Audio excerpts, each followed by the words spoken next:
Is a storm a brewing, or are the Gators going to keep on chomping? It's the Hurricanes and the Gators live from Condren Ballpark. Will Levenson here live outside the Hefner football facility, the center of the Florida football program. They call them the Comeback Cats for a reason. Can they do it again this year? Here's what's happening in the wonderful world of sports. The NFL is buzzing after what former Florida Gator Anthony Richardson did at the scouting combine this weekend. And the Wildcats have beaten the Gators 3 consecutive times. The Gators will look to end that streak tonight in just a few minutes from the O-Dome. This came from Billy Napier's National Signing Day press conference today. Just one commit, just one signee for the Florida Gators today. That was Caden Jones, a tackle from Louisiana.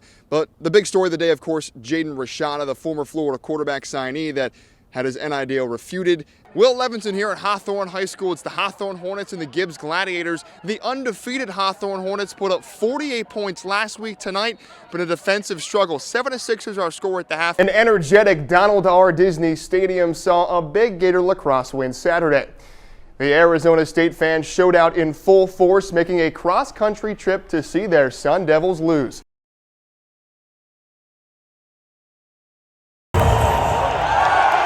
History in Germany. The first ever NFL regular season game on German soil did not disappoint.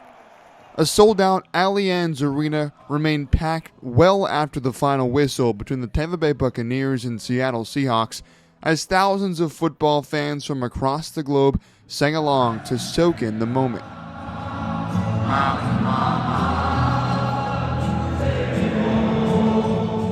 It was more than a game.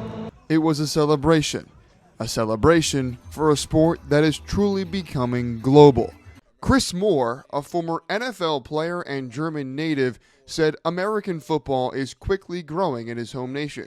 Germany, outside of Canada and the US, is probably the biggest market for NFL football. They could have sold 3 million tickets for one game, so it's kind of put it in perspective that how big this gotten here. The NFL can see this growing popularity and has taken action by confirming that games will continue to come to Germany until at least 2025.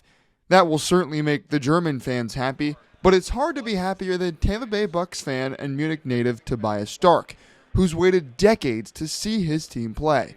You can't describe it, you know.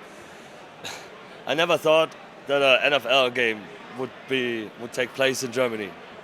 And yeah, later on, it's in my hometown in Munich, and it's my home team, so it's more than I can ever imagine. Could have ever imagined. It's totally crazy for me. The city of Munich was taken over by German and European fans in NFL jerseys all across the town, many of which don the pewter and red with the Bucks playing.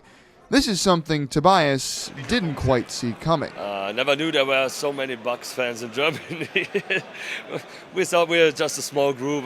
We know there's, especially since Brady signed with the Bucks, there were more Bucks fans, but not this many Bucks fans like we see now. Here, I saw 100,000 of people in Munich wearing Bucks jerseys.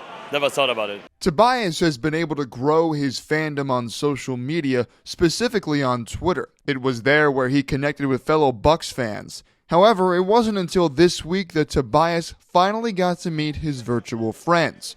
One Bucks fan that Tobias met and quickly became friends with this weekend was Moritz Stump, who is equally ecstatic to have his favorite team come to Germany. It's insane. It's great that football is growing internationally. I think it's a huge chance for Germany and the whole European market to grow. And I think it's great. When you go through the city of Munich, you see football jerseys. It's insane. And it's not only the Bucks, it's every team. I think it's really great for the European market and the German market as well. The first NFL game in Germany certainly proved one thing, and that's football is not going anywhere in Germany.